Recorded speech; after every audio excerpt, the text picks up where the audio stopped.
আমাকে এত বছরের স্বপ্ন দেখিয়ে আপনি বিয়ে করে ফেললেন। আপনার আমাকে একটিবারের জন্য মনে পড়লো না সাফাত ভাই? 2 বছরের ভালোবাসা সব মিথ্যে ছিল। বলতে বলতে নিখিলার চোখ থেকে টুপ করে দুফোঁটা অশ্রু গড়িয়ে পড়ল। বুকের কোথাও জানি মনে হচ্ছে কলেজাটা কেউ যেন ছিনিয়ে নিয়ে যাচ্ছে। কেমনি পারলো মানুষটা এমন করতে? কিভাবে পারলেন কবুল বলতে? বলতে বলতে কান্নাটা যেন দলা ফাঁকিয়ে বেরিয়ে আসতে চাইলো। নিহিলার কান্না আজকে রাখতে পারলো না, ডুকরে কেঁদে উঠে মেঝেতে বসে পড়ল।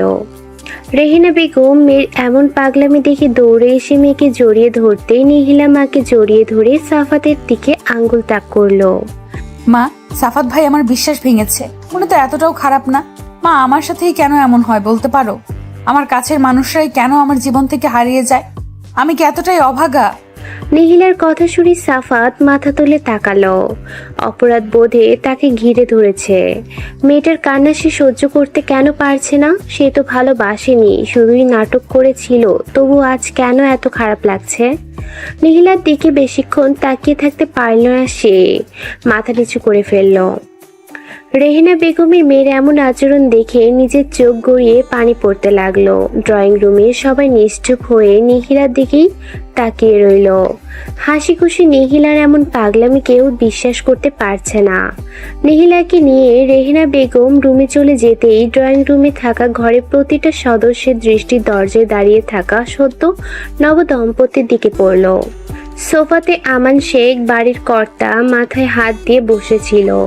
এতক্ষণ থম মেরেই ছিলেন। এইবার উঠে এসে নতুন দম্পতি তথা তার ছেলের দিকে এগিয়ে এলেন। আমি নিজেকে যথাসম্ভব শান্ত রাখতে চাচ্ছি, কিন্তু পারছি না। শান্তভাবেই বলছি, বেরিয়ে যা তুই।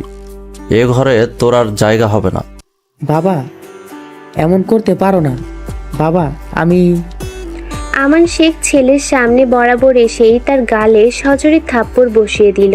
সাফাত গালে হাত দিয়ে বাবার দিকে তাকিয়ে রইল। কিভাবে পারলি তুই এটা করতে? আমার ছেলে হিসেবে পরিচয় দিতেও লজ্জা করবে। এই শিক্ষা দিলাম তোকে? এত কষ্ট করে মানুষ করার ফল এটাই দিলি?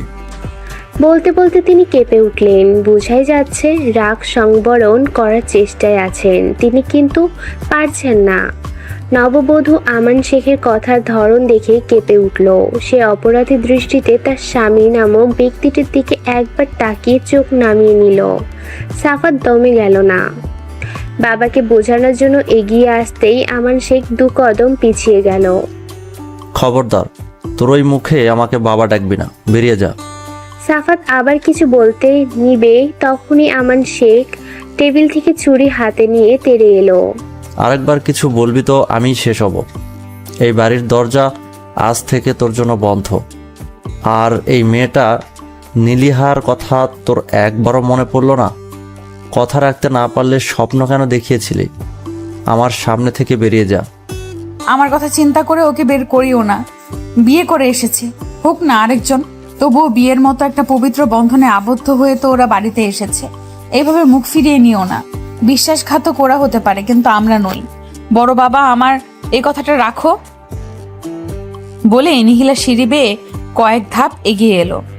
বলেই নিহিলা সিঁড়ি বেয়ে কয়েক ধাপ এগিয়ে এলো। সবাই তাকাতেই দেখলো নিহিলা সিঁড়ির কাছেই দাঁড়িয়ে আছে। নিহিমা। আমান শেখ নিহিলার দিকে এগিয়ে গেল। নিহিলার মাথায় পরম আদরে হাত বুলিয়ে দিল। যদি পারিস এই বাবাটাকে মাফ করে দিস।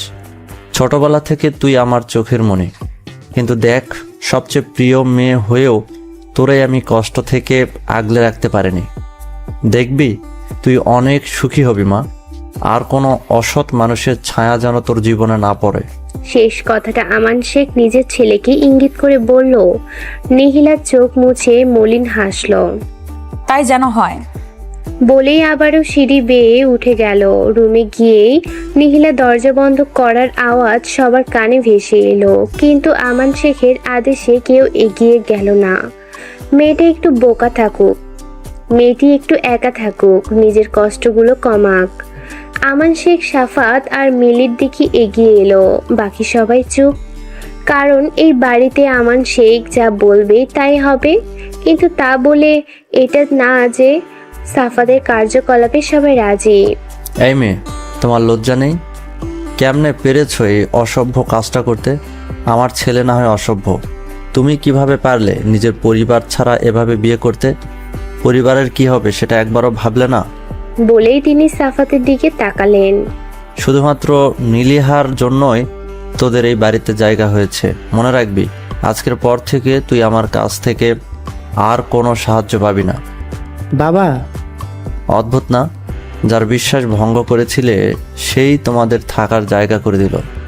আমান শেখার ছেলের জবাবের আশা না করে চলে যেতে নিতেই স্ত্রী আমিনা বেগমের উদ্দেশ্যে বলে উঠল, নিহিলাকে কিছুক্ষণ পরে গিয়ে কিছু খাইয়ে দিও। আমি আর খাবো না, ডাকিও না। আমান শেখ দ্রুত প্রস্থান করতেই আমিনা বেগম এগিয়ে এলেন। এই জীবনে কোনোদিন তোর বিপরীতে যায়নি। পরিবারের সবার বিপক্ষে থেকে তোকে শাসন করতেও আমি পারিনি। তোকে আগলে আগলে রাখতাম, সেটাই বোধহয় আমার বড় ভুল ছিল। এমন না যে তুই না বলে বিয়ে করেছিস বলে সবাই রেগে। তোর সবচেয়ে বড় ভুল হচ্ছে একটা মেয়েকে স্বপ্ন দেখিয়ে আর একটা মেয়েকে বিয়ে করে নিয়ে আসলি। একটা মেয়ের আবেগ নিয়ে খেলেছিস। আচ্ছা, তুই আমারই ছেলে তো, আমরা তো মানুষ হিসেবে এতটাও খারাপ না। বলেই আমিনা বেগম একটা দীর্ঘশ্বাস ফেলে চলে গেলেন। সবাই চলে যেতেই মিলি সাফাতের দিকে তাকালো। তারও মেয়েটার জন্য খারাপ লাগছে, কিন্তু কিছুই করার নেই। সাফাত তাকে এই কথাটা বলেনি যে সেও নিহিলার সাথে ভালোবাসার অভিনয় করেছে। সাফাত শুধু তাকে বলতো যে তার চাচাতো বোন তাকে পছন্দ করে। নিহিলার সাথে আসলেই সম্পর্কে ছিল সেটা মিলি ঘুণাক্ষরেও জানতো না। সাফাতের কেন জানি বড্ড খারাপ লাগছে। এতদিন রাগের বশে এসব করলেও এখন কেন জানি তার খারাপ লাগছে।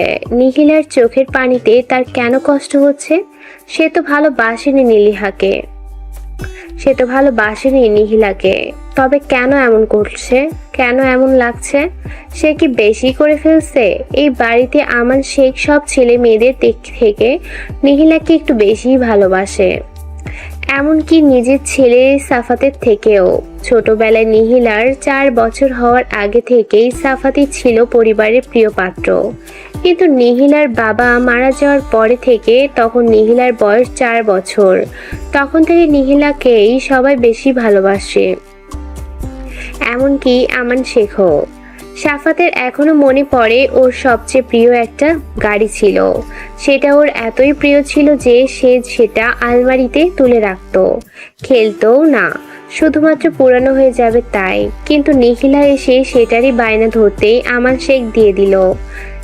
দাদা থাকাকালীনও নিহিলার সবচেয়ে প্রিয় মুখ ছিল, সেগুলো সাফাতের পছন্দ হতো না। কিন্তু আজ কেন খারাপ লাগছে সাফাতের? তারও কি মায়া জন্মে গিয়েছিল?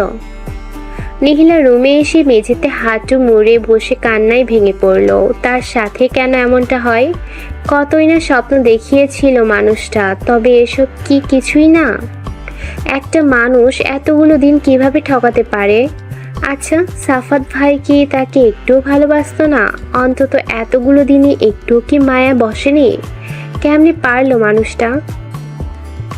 নিহিলা চোখ মুছে ফেললো। আর কাঁদবে না সে। কেন কাঁদবে? সেই মানুষটার জন্য যে তাকে এত নির্মমভাবে ঠকিয়েছে, তার জন্য কেন মনকে নরম করবে? তার শক্ত হওয়া উচিত। ভেঙে যাওয়া থেকে মানুষ ভালোভাবে উঠে দাঁড়াতে পারে, সেও পারবে। কিন্তু পরক্ষণে ভাবলো প্রতিটা মুহূর্তে মানুষটার মুখোমুখি হলে সে কি ভালোভাবে থাকতে পারবে? যে স্বপ্নটা তাকে দেখিয়েছিল, সেই স্বপ্নটা অন্যজনের সাথে পূরণ করতে দেখে সে নিজেকে কি ঠিক রাখতে পারবে? মুখে যতই বলুক সে তো পারবে না, ভেতরে ভেতরে শেষ হয়ে যাবে। অন্তত মানুষটার মুখোমুখি না হলেই আস্তে আস্তে ভুলতে পারবে। কিন্তু এক বাড়িতে কিভাবে কয়দিন এভাবে রুম বন্দি হয়ে থাকতে পারবে? কিভাবে সহ্য করবে? কি করা উচিত তার? তুমি আমাকে নিহিলার ব্যাপারে এত কিছু তো বলনি, নিজের দোষ লুকিয়ে শুধু মেয়েটার কথাই বলেছিলে। রুমে ঢুকেই মিলি কথাগুলো সাফাতের উদ্দেশ্যে বলে উঠল। উফ মিলি, এখন আবার তুমিও এসব শুরু করিও না তো। এমনিতে অনেক ধকল গেছে, এইবার একটু শান্ত হতে দাও আমায়। ও, এতক্ষণ নিচে দাঁড়িয়ে সব শুনছিলে, আর এখন আমি বলাতে তোমার শান্ত হওয়া দরকার, তাই না? আমার মাথা খারাপ করিও না। বলেই সাফাত বেলকনিতে চলে গেল আর মিলি খাটে বসে পড়ল। সাফাতকে বিয়ে করেছিল একটু শান্তির জন্য, আর সেখানে হয়ে গেল হিতে বিপরীত। এই বাসায় থাকলে তো তার মাথা মিনিটে মিনিটে গরম হবে, তবুও প্রথমে মন জয় করার চেষ্টা তো করা লাগবেই, তারপরে না হয় অন্য ব্যবস্থা নেওয়া যাবে। এমনিতেও পরিবারের সবার ব্যবহারে সাফাতের বিপরীতে চলে গিয়েছে সবাই, তাই মিলিও তার মনে যাই আসে তাই করবে। নিহিলা ব্যালকনির মেঝেতে হাঁটু মুড়ে বসে রইল। প্রতিদিনকার মতো আজকেরও আকাশ তেমন একটা সুন্দর না, চাঁদও স্পষ্ট না। চারদিকে চাঁদের আলোয় একটু আলোকিত হলেই কিছু সময় পরে পরে এক গুচ্ছ মেঘপুঞ্জ এসে চাঁদকে ঘিরে নিয়ে আবারও চারদিক অন্ধকারে ঢেকে দিচ্ছে। ক্ষণে ক্ষণে হালকা হালকা বাতাস এগিয়ে আসছে। রাতের আধারে হালকা বাতাস, ওই যে সামনের ওই বিল্ডিং এর আলোগুলো আস্তে আস্তে নিভে যাচ্ছে। কারো ঘরের আলো আগে নিভছে আর কারো ঘরে পরে। এরই মাঝে আস্তে আস্তে সব আলো নিভে গেল। নিহিলা উকি দিয়ে পাশের ব্যালকনিটার দিকে তাকালো। ভেতরে আলো জ্বলছে, হয়তো ঘুমায়নি। এতদিন সাফাত ভাইয়ের সাথে এই ব্যালকনিতে বসে বসে গল্প করত, স্বপ্ন বুনেছিল ওই ব্যালকনিটা একদিন তার সংসারের অংশ হবে। আচ্ছা, সাফাত ভাইয়ের কি একটুও মনে নেই? সেই ভাবনা মনে আসতেই নিহিলা নিজের উত্তরই বের করে নিল। মনে থাকবেই বা কেন? উনি তো মনে থাকার জন্য করেনি, নিহিলাকে নিয়ে শুধুই খেলেছিল। এত এত সময় সব মিথ্যা ছিল। নিহিলা দৃষ্টি ফিরিয়ে নিল। রাস্তায় শোরগোল ধীরে ধীরে মিলিয়ে যাচ্ছে। আজকের আগে থেকে এভাবে সবকিছু পর্যবেক্ষণ করা হয়নি, তা ভেবেই নিহিলা চাঁদের দিকে তাকিয়ে হাসল। চাঁদটাও ঠিক তারই মতো। আচ্ছা, পাশের রুম এত সময় আলো কেন জ্বলছে? এখনো গল্প করছে? ভাবতেই নিহিলা নিজের বোকামি দিকে হাসলো। তারা যাই করুক, ওর কি? ওর তো কিছু যায় আসে না, কিন্তু আসলেই কি তাই? সে তো সহ্য করতে পারছে না। প্রতিটা মুহূর্তে তাদের ছায়া এভাবে পড়লে সে তো এগিয়ে যেতে পারবে না। পর মুহূর্তে কি যেন মনে পড়তেই সে দ্রুত রুম থেকে মোবাইল নিয়ে আসলো। মোবাইলে তড়িঘড়ি করে কিছু একটা দেখে খুশি হয়ে গেল। তার একটা স্বপ্ন যে বাকি আছে। এতদিন সাফাত ভাইয়ের সাথে সম্পর্ক ছিল বিধায় ইচ্ছেটা নিজের মনের মধ্যেই পোষণ করে রেখেছিল, কিন্তু এখন তো সে মুক্ত। এখন শুধু বড় বাবাকে বলার পালা। সকালে উঠে মিলি রান্নাঘরে প্রবেশ করলো। এই বাড়িতে তাকে খুব কথা শুনতে হবে, সেই মানসিকতা নিয়েই সে রুম থেকে বেরিয়েছে। এই বাড়িতে নয়, সেটা যে কোনো বাড়িতেই এমন ঘটনা ঘটলে এমন পরিস্থিতি হবেই। মিলি নিজেকে যথাসম্ভব শান্ত করে রান্নাঘরে প্রবেশ করলো। রান্নাঘরে আমিনা বেগম আর রেহেনা বেগম একসাথেই নাস্তা বানাচ্ছেন। ওনাদের কথার মাঝে মিলিকে তারা খেয়াল করলো না। মিলি অস্বস্তিতে কিছু বলতে না পেরে দাঁড়িয়ে রইল। তুমি এখানে কি করছো? সাফাতের ছোট বোন রিহি রান্নাঘরের দরজায় মিলিকে দাঁড়িয়ে থাকতে দেখে কথাটা বলে উঠতেই আমিনা বেগম আর রেহেনা বেগম দুজনেই মিলির দিকে তাকালো। মিলির অস্বস্তি আরো বেশি বেড়ে গেল। মিলির অস্বস্তি আরো বেশি করে ঘিরে ধরেছে।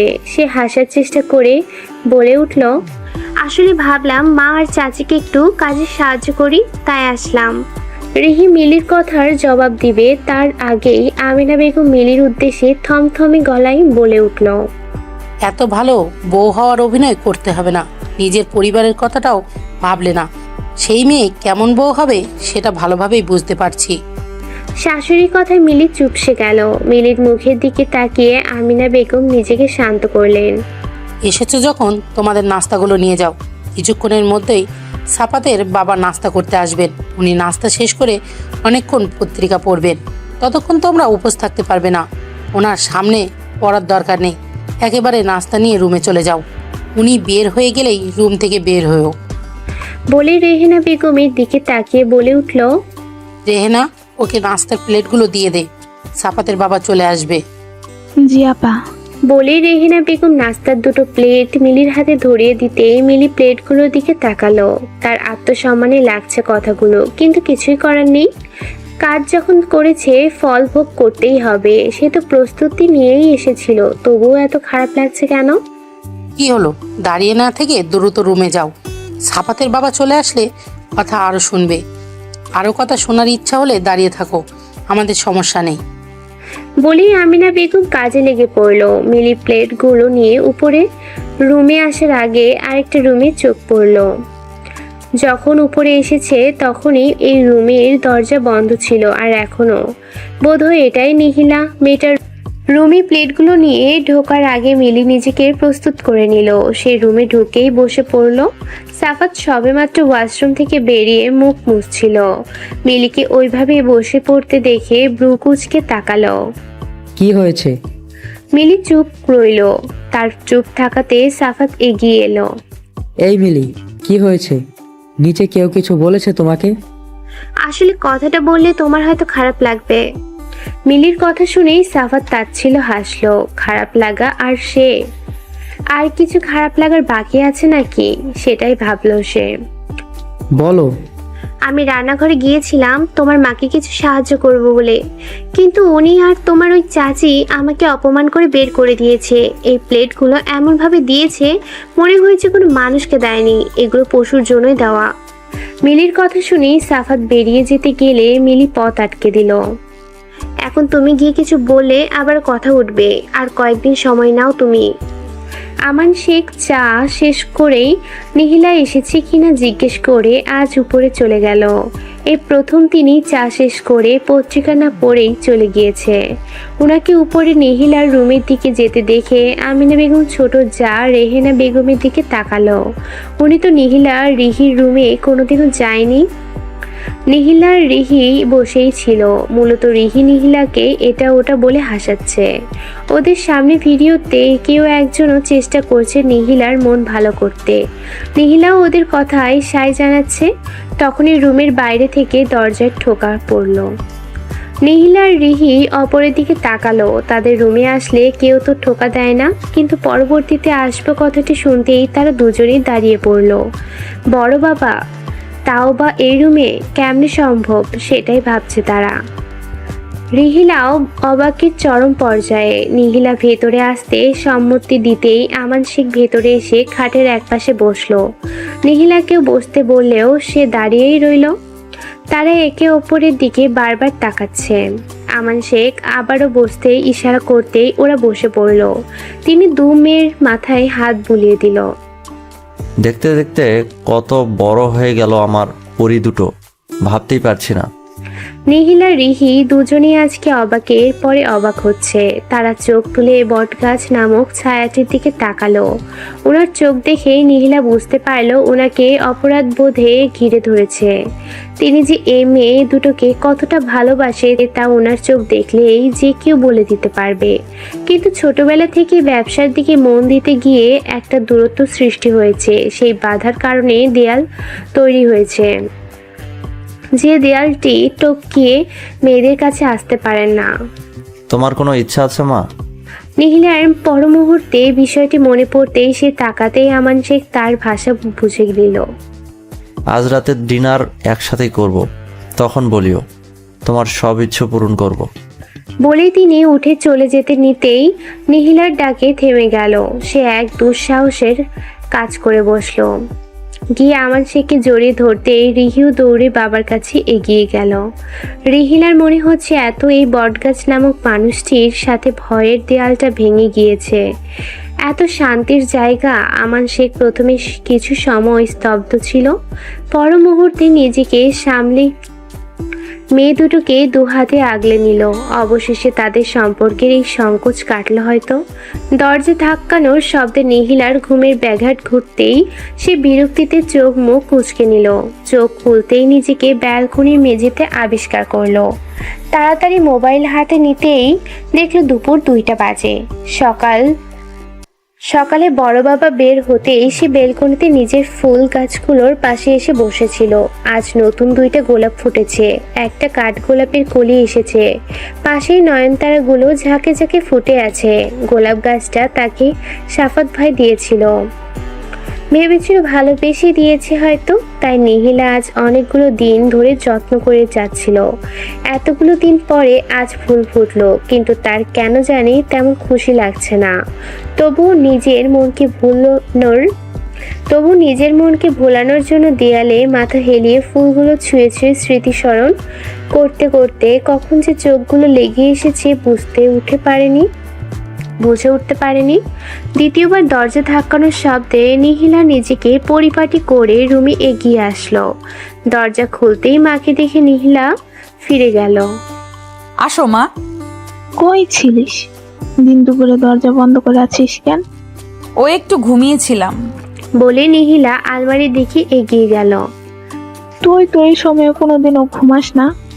রেহেনা বেগম সন্দেহসূচক চাহনি দিয়ে কথাটা জিজ্ঞেস করতেই নিজের পর মুহূর্তে কি যেন একটা ভেবে খাটের দিকে এগিয়ে গেল।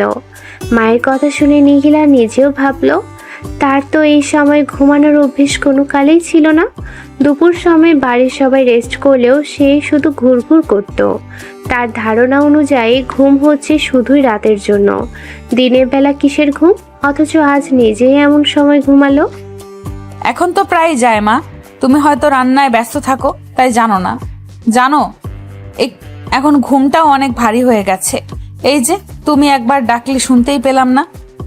রেহেনা বেগম মেয়ের দিকে তাকালো। তার ছোট বাচ্চা মেয়েটাও কত কথা লুকানোতে শিখে গেছে। রেহেনা বেগম মেয়ের দিকে তাকালো। তার ছোট বাচ্চা মেয়েটাও কথা লুকাতে শিখে গেছে। সে যাতে আর কোনো প্রশ্ন না করে তাই কি সুন্দর করে কথা ঘোরাচ্ছে। অথচ তিনি জানেন নিহিলা অনেক নরম স্বভাবের মেয়ে। ছোটবেলা থেকে কিছু না হতেই কেঁদে কেটে পুরো বাড়ি মাথায় তুলতো। স্কুলে সামান্যকে বকা দিলেও সহ্য করতে পারতো না। আর এখন এত বড় বড় ঘটনার পরেও কাউকে কিচ্ছুটি না বলে মনের ভিতর বিশাল বড় পাথর চাপা দিয়ে কি নিঃসংকোচে কথা ঘুরাচ্ছে, যেন সব স্বাভাবিক। অথচ মেয়েটা ভেতরে ভেতর শেষ হয়ে যাচ্ছে। সেটা রেহেনা বেগম নিজেও বুঝতে পারছেন, কিন্তু কিছুই করতে পারছেন না। তিনি মেয়ের বিছানার দিকে তাকিয়ে একটা মলিন শ্বাস ফেললেন। তার এই মেয়েটা ছোট থেকে অনেক গোছানো স্বভাবের। কোনোদিন উঠে তার বিছানা গোছাতে হয়নি। নিহিলাই গুছিয়ে ফেলতো উঠার সাথে সাথে। অথচ আজ বিছানাটা এলোমেলো। তিনি বিছানা ঝাড়তে ঝাড়তে মেয়েকে ফ্রেশ হয়ে আসতে বলতেই নিহিলা বাধ্য মেয়ের মতো ওয়াশরুমের দিকে পা বাড়ালো। নিহিলা বেশ কিছুক্ষণ পরে ওয়াশরুম থেকে বের হলো। নিজেকে যত সম্ভব উপরে পরিপাটি করে নিল। ওয়াশরুম থেকে বের হতেই রেহেনা বেগমকে বিছানায় বসে থাকতে দেখলো। রেহেনা বেগম মিষ্টি হেসে মেয়েকে কাছে ডাকতেই নিহিলা এগিয়ে এসে মেঝেতে বসে মাকে জড়িয়ে ধরে কোলে মাথা লুকালো। খাবি না? এই পৃথিবীতে সত্যিকারের বন্ধু হলো মা, যার কাছে মন খুলে কাঁদা যায়, যার কাছে কোনো কিছু বিশ্লেষণ করার আগেই বুঝে নেয়। মায়ের কথায় নিহিলা আরও ভালোভাবে মাকে জড়িয়ে নিল। খাবো একটু পরে, একটু থাকো। রেহেনা বেগম কিছু না বলে মেয়ের মাথায় পরম আদরে হাত বুলাতে লাগলেন। সে জানে তার এই মেয়ে মন খারাপ হলেই তাকে কাছে চায়, যেমনটা ছোটবেলায় করত। কেউ কিছু বললেই আগে এসে মায়ের কোলে এভাবে মুখ খুঁজে কান্না করত।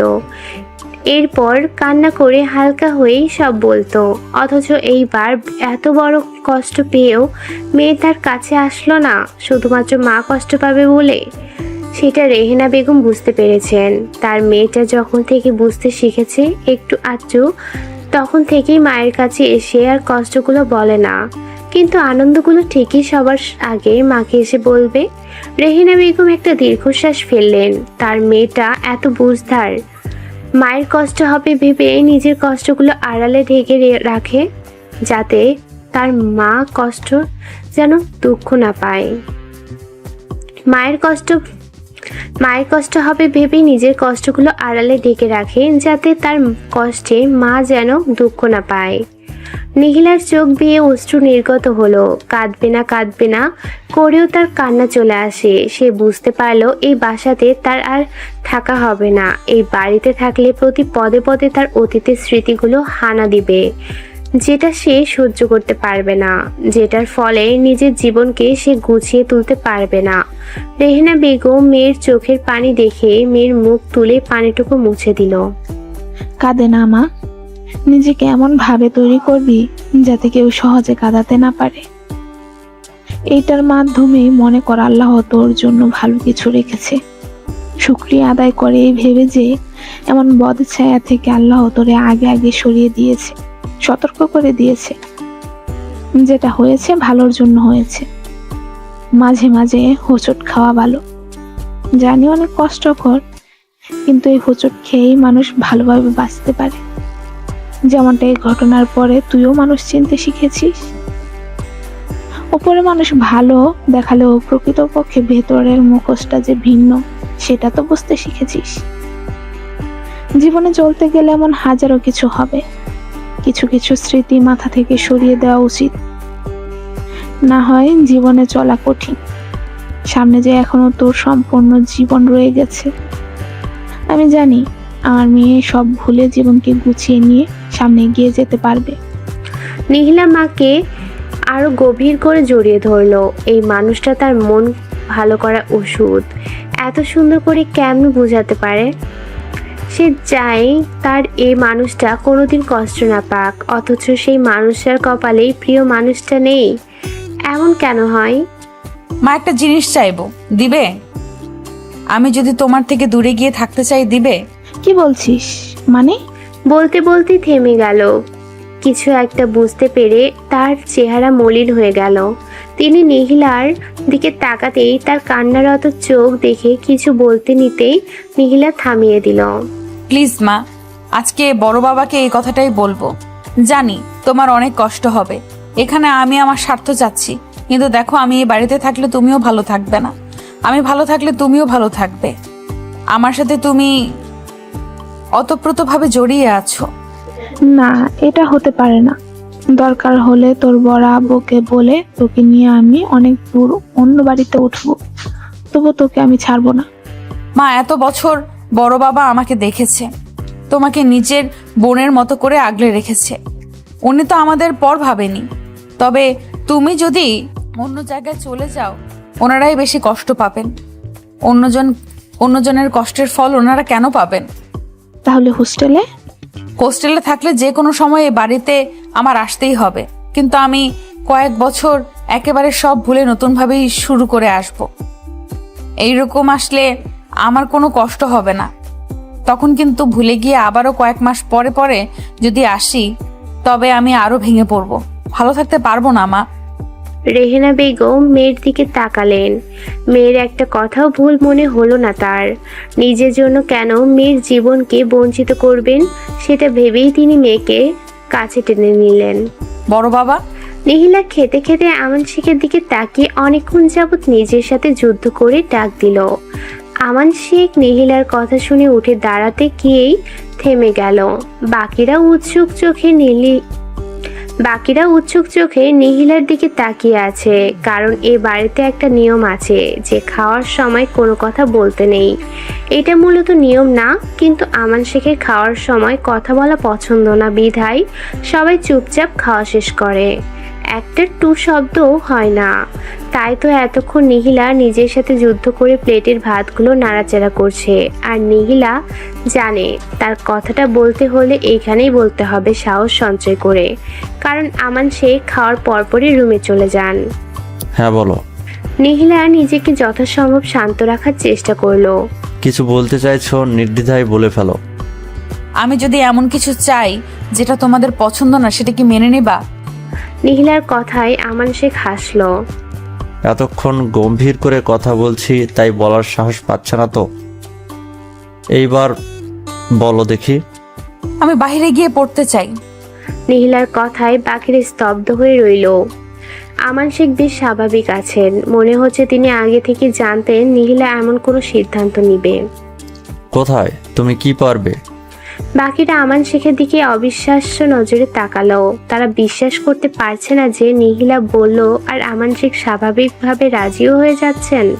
আমি স্কলারশিপ পেলেই যাব, আর আমার মনে হচ্ছে আমি পাবো।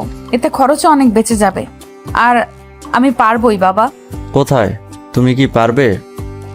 খরচের কথা চিন্তা করিও না, আমি আছি তো। তুমি আমান শেখের অংশ হয়ে এমন কথা মানায় না। হ্যাঁ, স্কলারশিপ হলে তো ভালোই, না হলেও সমস্যা নেই। তবে তোমার সব কিছু ভাবতে হবে। আবেগের বশে বলিও না মা। ওই অচেনা জায়গায় তোমার কেউ নেই, সেই প্রস্তুতি নিয়েই যাবে, আর সব কিছু সম্পর্কে পুরোপুরি ধারণা নিয়েই যাবে। জি, নিহিলা কথাটা বলবে কি বলবে না ভাবলো। জাপানে তো তার ফুপি আছে, সেই ফুপাতো বোন তাসফির সাথে মিলিয়ে সব করছে, তাসফির সব ব্যবস্থা করছে, সেও তার সাথে পড়বে, কিন্তু কথাটা কিভাবে বলবে বুঝতে পারছে না। সাফাত আজকে রুম থেকে বের হলো নিজেকে বেশ শান্ত করে। এই কয়েকদিন রুমেই সব চলছিল, তাদের নিজের আসা বারণ। সাফাত জানে তাকে বেশ কথা শুনতে হবে, তবে সে আজ বাবার পা ছেড়ে উঠবে না। রুম থেকে বের হতেই নিহিলার রুমের দিকে দৃষ্টি পড়ল, দরজা বন্ধ। সাফাতের কেন জানি বুকের ভিতর মোচড় দিয়ে উঠল। মেয়েটাকে আজ 4 দিন যাবৎ চোখের দেখাও দেখতে পারেনি। নিচে নামতেই আমান শেখ পত্রিকা পড়ছিলেন, এমন সময় সাফাত সামনে গিয়ে ডাকতেই তিনি চোখ ফিরিয়ে আমিনা বেগমের দিকে তাকালেন। আমেনা, এ ছেলেকে আমার সামনে থেকে যেতে বলো। বাবা প্লিজ এমন। সাফাতকে বাকি কথাটুকু বলতে না দিয়ে আমান শেখ সোফা ছেড়ে পত্রিকা ছুঁড়ে উঠে চলে যাওয়ার জন্য পা বাড়াতেই সাফাত গিয়ে বাবার পা জড়িয়ে ধরে বসে পড়ল। বাবা তুমি যতক্ষণ না মাফ করবে আমি তোমার পা ছাড়বো না। একটা ভুল করে ফেলেছি, মাফ চাইছি আমি। সাফাতের কথা শুনে আমান শেখ পা ছাড়িয়ে নিতে চাইলেও পারল না। সাফাত আরো জোরে বাবার পা জড়িয়ে নিল। তোমার মনে হচ্ছে এটা ছোট ভুল? কই, এ কয়দিন রুমের ভেতর বউ নিয়ে তো ভালোই ছিলে, কি দরকার পড়েছে তোমার? বাবা তুমি যা বলবে তাই করব। তোমার এত কঠোরতা মেনে নিতে পারছি না আমি। যা বলবো তাই? হ্যাঁ। তবে বেশ, আজ রাতেই তুমি ঢাকার উদ্দেশ্যে রওনা দেবে, ওখানের ব্যবসাটা তুমি দেখবে। সাফাত যেন হাতে চাঁদ পাওয়ার মতো খুশি হলো, অবশেষে তার উদ্দেশ্য সফল। সে তো এত সব মিলির কথা অনুসারে করছিল, না হয় বাবার পাকে ধরে, শুধুমাত্র সম্পত্তির জন্য। কারণ সেদিনই বাবা বলে দিয়েছিল সাফাত এ ঘরের কিছুই পাবে না। সেই কথার রেশ ধরে মিলি এতক্ষণ ধরে বুঝিয়েছিল, এভাবে রুমে বসে থাকলে কাজের কাজ কিছুই হবে না, এতে ওরা আরো পরিবারের চোখে খারাপ হবে। সাফাত তৃপ্তির হাসলো। যাক, অবশেষে সব মিটলো বলে সাফাত দ্রুত পায়ে রুমে উদ্দেশ্যে পা বাড়াতে নিতেই আমান শেখের ডাকে থেমে গেল। উপরে কই যাচ্ছ? আমি তো কাজ বুঝিয়ে দেইনি। মিলিকে কাপড় গুছাতে বলতে যাচ্ছি, সব তো গুছাতে হবে।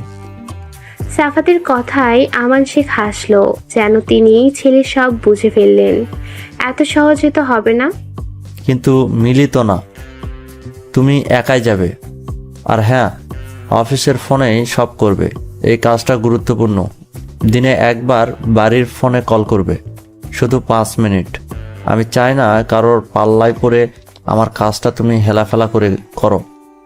উপর থেকে মিলি এসব শুনতেই রেগে গেল। এই বৃদ্ধকে সে ভোলা ভালা মনে করেছিল, কিন্তু তা তো না। সাফাত চলে গেলে সে কেন থাকবে এখানে? বেশ কিছু সময় পরে সাফাত রুমে এসে খাটে বসতে মিলি এগিয়ে আসলো। তোমার বাবা কি বলেছে?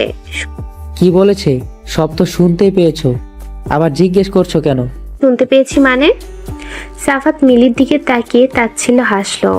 মানে তুমি নিজের কাছ থেকেই জিজ্ঞেস করো, আড়ালে দাঁড়িয়ে কথা সবগুলোই তো শুনেছো। মিলি একটু নরম হলো। আমাকে না নিয়ে কেন যাবে? বাবা কি বলেছে শুনেছ তো? এমনিও এই ঘটনা করে সবার চোখে অপরাধী হয়ে গিয়েছি, এখন এই সুযোগটা হাতছাড়া করতে চাই না। হাতছাড়া করতে চাও না মানে? আমাকে না নিয়ে কোথাও যেতে পারবে না তুমি। সাফাত মিলির দিকে তাকালো। তুমি কি চাইছো বলো তো? তোমার কথা তো বাবাকে রাজি করিয়ে ব্যবসাটা কোনো মতে নিজের হাতে নিলাম, এখন আবার তুমি বিপরীতে বলছো। তখন তো ভেবেছিলাম আমি সহ গিয়ে আমরা ওখানে আলাদা করে সংসার পাতবো, আর এসব শোনা লাগবে না আমার। ব্যবসাটা দিয়ে আমরা ভালোভাবেই চলবো, কিন্তু শুধু যে তোমাকে পাঠাবে সেটা তো ভাবিনি আমি। মানে হচ্ছে আমি এখানে একা থাকতে পারবো না, তোমার পরিবারটাকে আমার সহ্য হয় না সাফাত। সহ্য হওয়ার জন্য মন মতো কোনো কাজ করেছো? আসার পর থেকে দ্বিতীয় দিনের ওই সকাল ছাড়া আর একদিনে রুম থেকে বের হয়েছো? কারোর মন পাওয়ার চেষ্টা করেছো? সাফাতের কথায় মিলি রেগে গেল। সে সাফাতের দিকে আঙ্গুল তাক করে বলে উঠল, তুমি কিন্তু সীমা লঙ্ঘন করছো সাফাত। তোমার পরিবার আমাকে মূল্যায়ন করেছে কি? করবে কেন? যে কাজটা করেছি সেক্ষেত্রে বাড়িতে জায়গা পেয়েছি, এই অনেক। আর তোমার যে ভাবনা, এমন নিচু ভাবনার মেয়েকে ওরা কেন যেচে পরে মূল্যায়ন করতে আসবে? সাফাত, তুমি কিন্তু আমাকে রীতিমতো অপমান করছো। সাফাত তাচ্ছিল হাসলো। তুমি চেয়েছিলে আমি পরিবার থেকে আলাদা হয়ে যাই, তাই তো? সাফাতের কথায় মিলি আমতা আমতা করে বলে উঠল, না সেটা কেন চাইবো, তুমি ভুল বুঝছো আমায়। মিলির কথায় সাফাত আর জবাব দিল না। সে কাপড় নিয়ে হনহনিয়ে ওয়াশরুমে চলে গেল। সে যেন বিয়ের আগের মিলি আর এই মিলির সাথে মিলাতে পারছে না। মিলি নিজের পরিবার ছেড়ে এসেও কোনো মন খারাপ বা অনুশোচনা নেই। সাফাতের তখন ভালোবাসার উপরে আর কিছু মাথায় আসেনি, বিধায় তার মনে হয়েছিল মিলি যেটা করছে সে ঠিক করেছে। এমন পালিয়ে বিয়ে, তবুও নিজেকে মানিয়ে নেওয়ার চেষ্টা না করে আলাদা সংসার পাতার ভাবনা নিয়ে এসেছে। তাও বা বিয়ের 4 দিনের মাথায়। এখনো সপ্তাহ পেরোয়নি। সাফাতে নিজেকে নিজের অসহায় লাগলো। নিহিলার সাথে অন্যায়টা না করলেও পারতো। সে কি মানুষ চিনতে বড়সড় ভুল করে ফেললো? নিজের ভবিষ্যৎ নিজেই কি শেষ করলো? কি হবে পরবর্তীতে? এর মধ্যে 3 দিন কেটে গেল। নিহিলা রুম থেকে কোনো কাজ ছাড়া বের হয়নি। আজ বের হয়েছে। শুনেছি সাফাত ঢাকায় যাবে আজ। 1 মাস পরে ফিরে আসবে। সেদিন সে যদি কাজটা ভালোভাবে মনোযোগ দিয়ে করতে পারে তবে বড় বাবা তার প্রতি সিদ্ধান্ত নেবেন। নিহিলা রুম থেকে বের হয়ে সিঁড়ির কাছে আসতে দেখলো সাফাত উপরে উঠছে। নিহিলা সাফাত উঠা পর্যন্ত দাঁড়িয়ে রইল। সাফাতের দৃষ্টি আজ অনেক দিন পরে নিহিলার দিকে। নিহিলা দ্রুত পদে নেমে নিতেই সাফাত হাত ধরে ফেলল। নিহিলা হাতের দিকে একবার তাকিয়ে রাগী চোখে সাফাতকে শাসালো। হাত ছাড়ুন সাফাত ভাই। নিহিলার এমন ক্রোধপূর্ণ কথায় সাফাত সাথে সাথে হাত ছেড়ে দিল। নিহিলাকে কেমন অগোছালো লাগছে, অথচ এই মেয়েটাই এই বাড়িতে ছোটবেলা থেকে গোছানো স্বভাবের, সব সময় বাড়ি মাতিয়ে রাখতো, অথচ এই প্রথম বাড়িটা এত নির্জীব লাগছে। সাফাতের অপরাধ বোধে জেগে উঠল। তার জন্যই কি সবকিছু এলোমেলো হয়ে গিয়েছে? কেমন আছিস তুই? ভালোই আছি। আমাকে কি ক্ষমা করা যায় না নিহু? আর আমার নাম নিহু নয়, নিহিলা। আর কিছু মনেও রাখিনি, ক্ষমার প্রশ্নেই আসে না। সাফাতের কণ্ঠ অসহায় শোনালো। তার এমন কণ্ঠে নিহিলা শক্ত থাকতে পারছে না। ভেতরে ভেতর কোথাও জানি রক্তক্ষরণ হচ্ছে। বলে সে নিচে নেমে গেল। সাফাত ওখানেই ঠায় দাঁড়িয়ে রইল। এই মেয়েটিকে দেখে তার এমন কেন লাগছে? মনে হচ্ছে সে হীরা চিনতে ভুল করে ফেলেছে। সে যদি এই দিন এমন হবে জানতো তবে কোনোদিন মিলির রাখা ফাঁদে পা দিত না। তবে সে কি নিহিলার সাথে অন্যায়ের ফল পাচ্ছে? সাফাত বেরিয়ে যাওয়ার সময় মিলি তার নিজের মতো করে মোবাইল চালাচ্ছিল। একবার ফিরেও তাকালো না। মিলির এমন ভাব দেখে সাফাতও আর আদিক্ষেতা করে ডাকলো না। সে কাপড় ব্যাগ নিয়ে নিজের মতো করে রুম থেকে বেরিয়ে গেল। মিলি সাফাতের এমন অবজ্ঞা আচরণ দেখে রেগে গেল। সে বসা থেকে উঠে দাঁড়িয়ে খাটের মাঝে মোবাইলটা ছুঁড়ে মারলো। সাফাত তাকে একবারও বলল না। সে ভেবেছিল যাওয়া শেষ সময় মিলির এমন ব্যবহার পেয়ে সাফাত অনুশোচনায় ভুগে তার কাছে এসে মাফ চাইবে। মিলি যা বলবে সাফাত তা করবে। তবুও মিলি যেন ক্ষমা করে দেয় সেটাই বলবে। তারপর মিলি ক্ষমার পরিবর্তে শর্ত দিবে যে এই কাজে যেভাবেই হোক মিলিকে যেন নিয়ে যায়।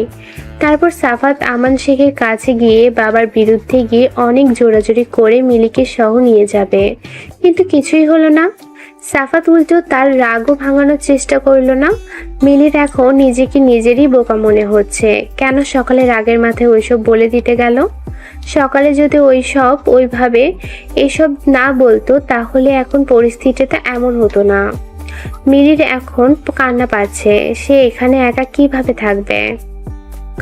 সাফাত বাবা মায়ের রুমে গিয়ে বাবাকে বলে বেরিয়ে পড়লো। নিহিলা ব্যালকনিতেই দাঁড়িয়েছিল। সাফাত নিচে গাড়ির পিছনে ব্যাগ ঢোকাতে এসে উপরে চোখ যেতেই দেখলো নিহিলা তাকিয়ে আছে। নিহিলা মূলত সাফাত বেরোবে সেই ভাবনা ভেবেই ব্যালকনিতে দাঁড়িয়েছিল। কিসের টানে দাঁড়িয়েছিল সে জানে না, কিন্তু তার মনে হলো একটিবার গিয়ে দেখি মানুষটাকে। এই মানুষটা আবার যখন ফিরবে তখন হয়তো নিহিলা বহু দূরে চলে যাবে, আর দেখা হবে না। আজকেই সাফাত ভাইয়ের স্মৃতির সাথে এটাই ওর শেষ দেখা।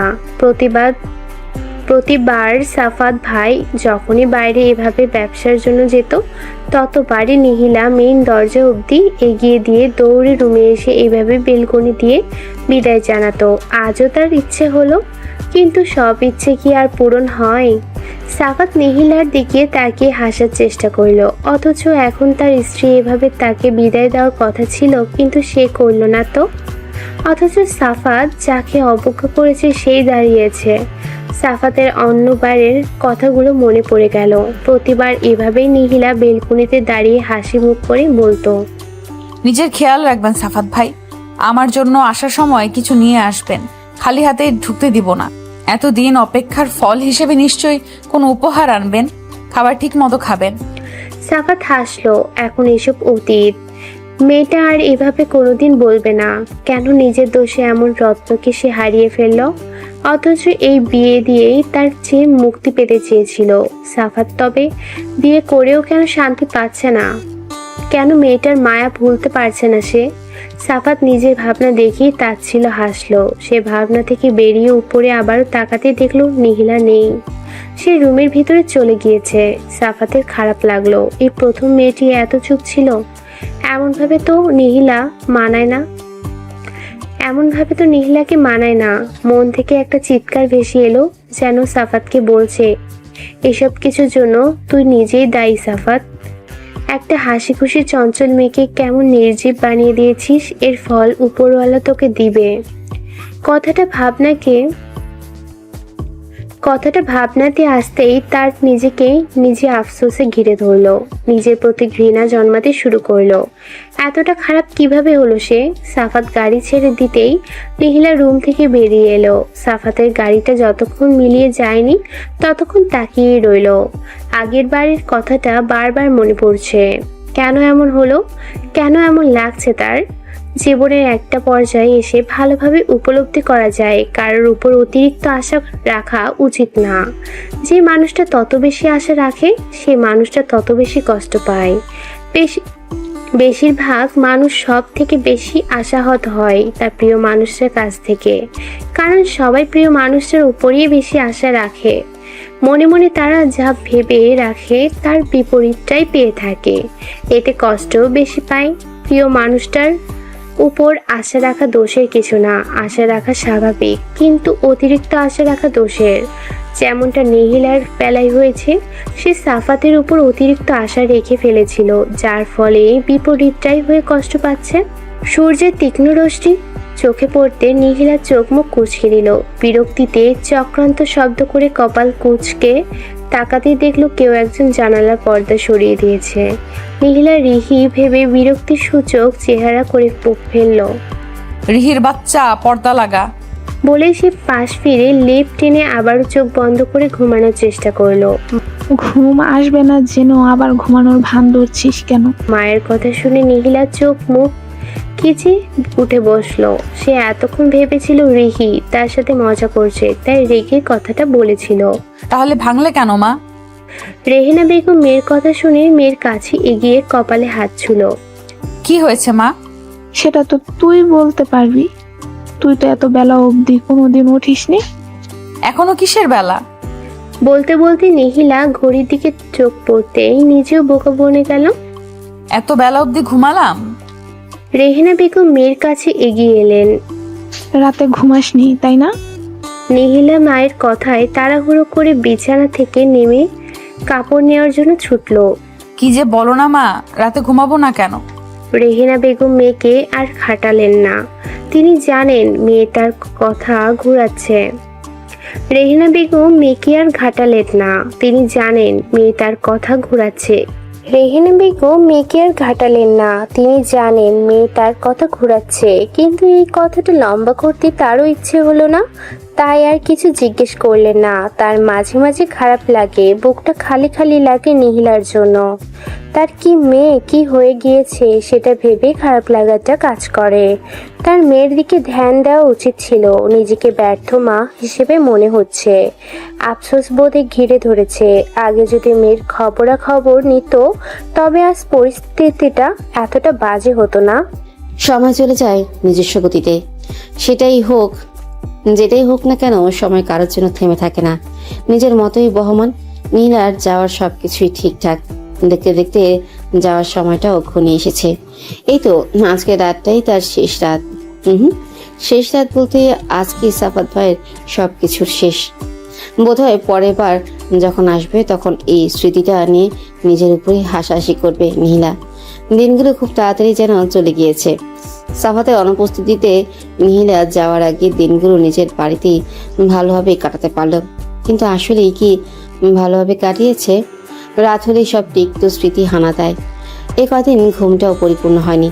যে নীলা সকাল হতেই ঘুম থেকে জেগে উঠতো, সেই নীলা এখন বেলা পর্যন্ত শুয়ে থাকে। গোছানো স্বভাবটা যেন হুট করেই পাল্টে গিয়েছে। সবকিছু এলোমেলো হয়ে গিয়েছে। রাত হলেই রুমের স্মৃতি থেকে পেরোতে ব্যালকনিতে গেলে আরো বেশি কান্না পায়। গভীর রাত নেমে এসেছে, চারিদিকে ঘুটঘুটে অন্ধকার। নীলার চোখে আজ ঘুম নেই। এতদিনেও ঘুমাতে পেরেছিল তা না, কিন্তু আজকেরটা ভিন্ন। এতদিন রাতের শেষ ভাগে হলেও ঘুমিয়েছিল, কিন্তু আজকে রাত পেরিয়ে যেতেও ঘুম যেন চোখে ধরা দিচ্ছে না। চোখের পানি বাদ মানছে না। কেন এত চোখের পানি আসছে সে বুঝছে না। সে তো কিছু মনে করছে না, তবে কেন এত খারাপ লাগছে? নীলাও আর চোখের পানি মুছল না। সে আজ কাঁদবে, খুব করে কাঁদবে। ব্যালকনিতে গিয়ে প্রিয় দোলনাতে হারান দিয়ে বসে আছে। আস্তে আস্তে ভোর হতে শুরু করেছে, কিন্তু নীলার হেলদোল নেই। চোখের পানি শুকিয়ে গিয়েছে, বোধহয় চোখও ক্লান্ত। নীলা হাসল। আজকে শেষ। সাফাত ভাইয়ের স্মৃতি এখানে আজকেই শেষবারের মতো মনে হলো। নীলা দূরের ওই হালকা আলোর আকাশটার দিকে দৃষ্টি দিল।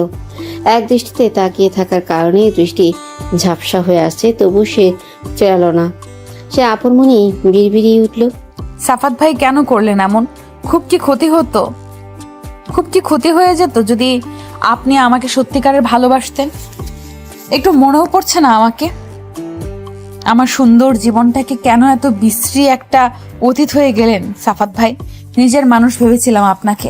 আপনার জন্য পরিবারটাকে ছেড়ে যেতে হচ্ছে, চাইলেও ঘৃণা করতে পারছি না। তবুও মনে প্রাণে দোয়া করি যেটার জন্য আমাকে ছেড়েছেন সেটা যেন পূরণ হয়। আপনি যেন আমার মতো ধোঁকা না খান। একজন শুভাকাঙ্ক্ষী হিসেবে এটাই চাই। দোয়া করি আপনি যেন সুখেই থাকুন। শুধু মাঝখানে পড়ে আমাদের সুন্দর সম্পর্কটা হারিয়ে যাবে। নীলা কাঁদতে কাঁদতে হিচকি উঠে গেল, তবু সে থামল না। এই কান্নায় যেন সাফাত ভাইয়ের জন্য শেষ কান্না হয়, সেটাই মনে প্রাণে চাচ্ছে। আজকে পর থেকে আর কোনো স্মৃতি মনে আনবে না। চোখের পানি হয়েই জড়তে থাকুক হৃদয়ের গহীন ব্যথাগুলো। ভালোবাসার মানুষটার জন্য যত গহীন ভালোবাসা আছে সব আজ মুছে যাক বেপরোয়া মনের লোকায়িত দীর্ঘশ্বাস। নীলা আশেপাশে তাকালো। সকালে আলো ফুটে উঠেছে। তার সুন্দর সুন্দর গাছগুলোতে ফুলের পাহাড় পড়েছে যেন। এতদিন যত্ন করে সব গাছই এখন ফুল দিতে শুরু করেছে। নীলা দোলনা থেকে উঠে গাছগুলিকে হাত বুলিয়ে দিল। তোরাও কি আমি চলে যাব বলে খুশি? এতদিন তো এত সুন্দর করে ছিলি না। আমি চলে যাওয়ার সময় তোদের এত সুন্দর হতে হলো। আচ্ছা, আমাকে মনে পড়বে তোদের? এখন ফুল গাছ থেকেও জবাব আশা করছে সে। এই গাছগুলোকেও মনে পড়বে ভীষণ করে। সে পেছনে ফিরে ব্যালকনি আশপাশে তাকালো। ওই প্রিয় জায়গাটাকে বড্ড মনে পড়বে, কিন্তু কিছু ভালো সময়ের জন্য এইটুকু ত্যাগ তো দিতেই হবে। রেহানা বেগম ক্ষণে ক্ষণে কান্নার সুর তুলছেন। পাশে নীলা মাকে জড়িয়ে ধরে চুপটি করে বসে আছে। রেহানা বেগমের এমন আচরণ দেখে আমান শেখ ধমকে উঠল। আহ রেহানা, তুই এমন করলে মেয়েটা যাবে কিভাবে? ভাইজান, আমি এই মেয়েটাকে ছাড়া কিছু কল্পনাও করতে পারি না। আহ মা, তুমি এমন করিও না তো। মাত্র কয়েকটা বছরই তো। আমাকে তো সবসময় দেখবে। দেখতে পারবো, কিন্তু ছুতে তো পারবো না। রেহানা বেগমের এমন কথায় নীলা আমাকে আরো জোরে জড়িয়ে ধরল। আসলেই তো ভিডিও কল আর সামনাসামনিতে অনেক পার্থক্য। দেখা আর ছোঁয়া, এই মায়ের ঘ্রাণটা সে পাবে না। সবসময় এটা ওটার বায়না ধরা হবে না। মন খারাপ হলেই আর মাকে জড়িয়ে ধরে মায়ের আঁচলে ঘ্রাণটা নিতে পারবে না। আর কিছুটা সময় পেরোলেই সে চাইলেও আর মাকে ছুতে পারবে না। এটা ভাবতেই কান্না চলে আসছে, কিন্তু নীলা যত সম্ভব নিজেকে উপরে শান্ত দেখানোর চেষ্টা করলেও ভেতরে ভেতরে সে ঠিক নেই। এখন মনে হচ্ছে কেন এত দূরে এসব করতে গেল, কেন আকবরই এত সব করতে গেল। আবার পরবর্তীতে সাফাতের কথা মনে পড়তেই তার মনে হলো সে যা করছে ভালোই করেছে। অন্তত এই তিক্ত স্মৃতিটা তো ভুলতে পারবে। রেহানা বেগম চোখ মুছে নাক টেনে উপদেশে সুরে বললেন, সব সময় কল করবি, খাবার ঠিক মতো খাবি মা। হ্যাঁ মা বাবা, অবশ্যই করব। রেহানা বেগম মেয়ের কপালে পরম আদরে চুমু খেলেন। তার ভাবতেও খারাপ লাগছে, এই মেয়েটাকে সে আর কিছু সময় পরে ছুতে পারবে না। কিছু সময় পরে ডাক পড়তেই নিহিলা উঠে দাঁড়ালো। সে রিহিকে জড়িয়ে ধরতেই রিহি কানে কানে ফিসফিসিয়ে উঠল, পরের বার অপেক্ষা করার সময় যেন দুজনের জন্য করি, একটা খুশির খবর যেন পাই। নিহিলা কান্নার মাঝেও হেসে কান মুলে দিতেই রিহি হেসে রেহানা বেগমকে জড়িয়ে ধরল। আহ চাচি, কেন কান্না করছো?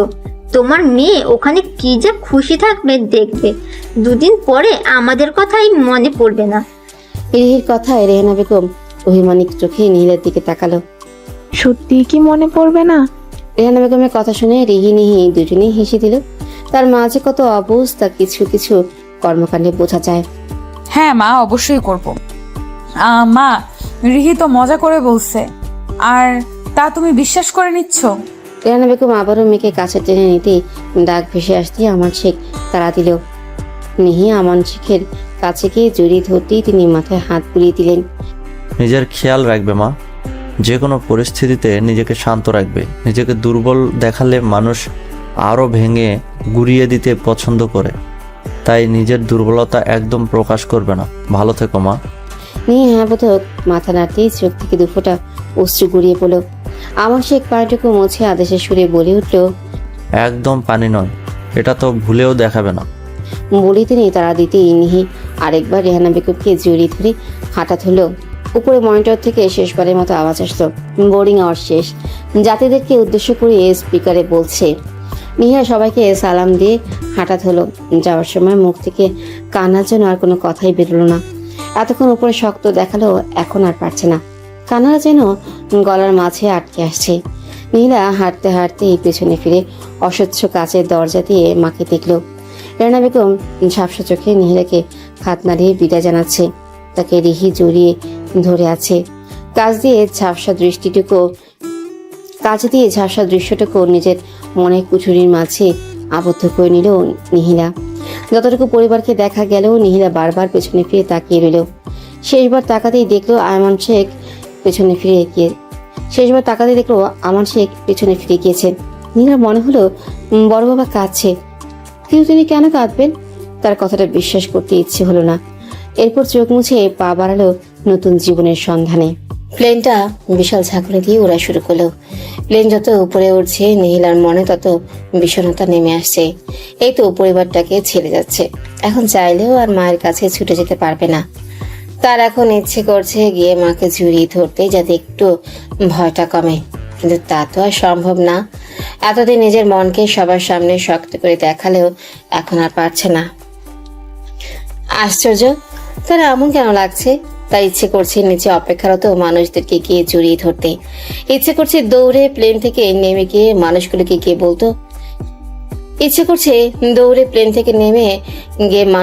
গিয়ে বলতে, শোনো, আমি তোমাদের ছাড়া থাকতে পারবো না, আমি কোথাও যাচ্ছি না।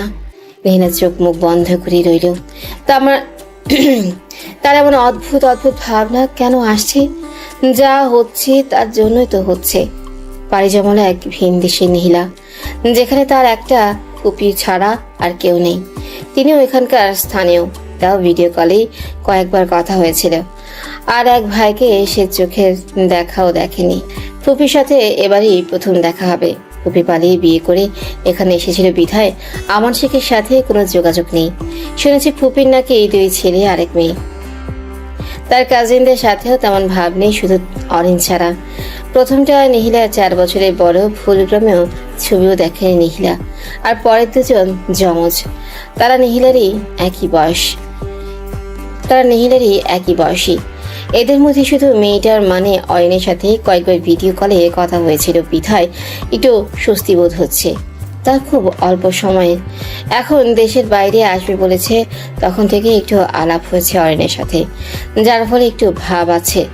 কিন্তু কল আর সামনাসামনি অনেক তফাৎ। রেহানা ভাবতে বসে গেল। সে কি আদৌ এনাদের সাথে নিজেকে মানিয়ে নিতে পারবে, মিশতে পারবে?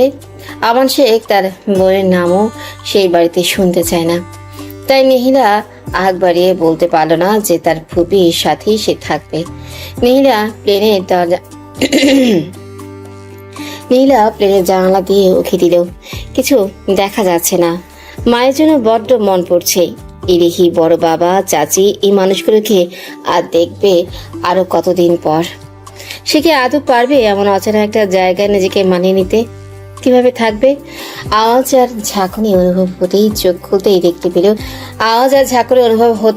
খুলতেই দেখতে পেল প্লেন ল্যান্ড করেছে। নিহিলা নিজেকে যথাসম্ভব শান্ত করে নিল।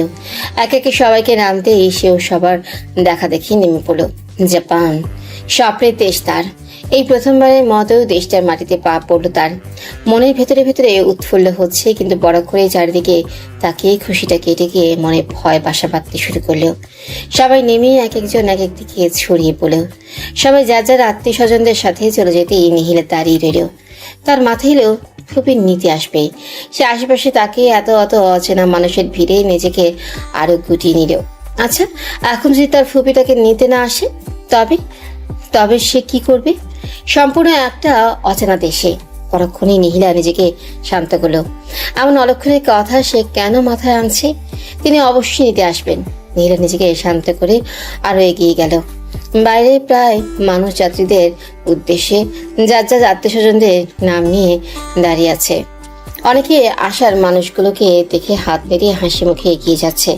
এসময় ফিরে নিহিলা নিজের জন্য কাউকে ঝুঁকে পড়ল না। আস্তে আস্তে এই জায়গাটা খালি হয়ে যাচ্ছে। তার মনে ভয় বাসা বাঁধতে শুরু করেছে। যদি সত্যি সত্যি কেউ না নিতে আসে, তবে নিহিলা নিজেকে শান্ত করে একটু এগিয়ে গিয়ে বসে রইল। তার ভীষণ রকম কান্না পাচ্ছে। বেশ কিছুক্ষণ পরেই নিহিলার সামনে একজোড়া পা এসে থামতেই সে উপরে চোখ না তুলেই নিজের ব্যাগটা আর জোরালো ভাবে জড়িয়ে তুলল। এখন ইনি যদি তাকে নিরুপায় ভেবে কিডন্যাপ করে ফেলে, এটা অস্বাভাবিক কিছু না। নিহিলা, এম আই রাইট? উক্ত ব্যক্তিটির মুখে নিজের নাম শুনে নিহিলা তাড়াতাড়ি চোখ মুছে নাক টেনে উঠে দাঁড়ালো। উঠেই হ্যাঁ বোধক মাথা নাড়ল। এতক্ষণে তার কলিজায় পানি এলো বলে। হাই, আমি আহান। সম্পর্কে তোমার দুষ্টু কাজিন হব, মানে অরিনের যমজ। ছেলেটির ভাঙা ভাঙা কথা শুনে নিহিলা একটু স্বস্তি বোধ হলো। যাক, সে প্রাণ ফিরে পেল। চলো গাড়িতে উঠা যাক। বলেই সে গাড়িতে উঠতে গিয়ে থেমে গেল। আচ্ছা, তুমি কাঁদছিলে কেন? নিহিলা কি বলবে ভেবেই পেল না। নিহিলার কোনো জবাব না পেয়ে আহান হাসলো। আসবো না ভেবেছিলে? রাইট। আহানের কথা শুনে নিহিলা এদিক ওদিক তাকিয়ে কি কথা বলবে ভাবার মাঝে আহান হুট করে মুখভঙ্গি পাল্টে নিহিলার একটু কাছে এগিয়ে আসলো।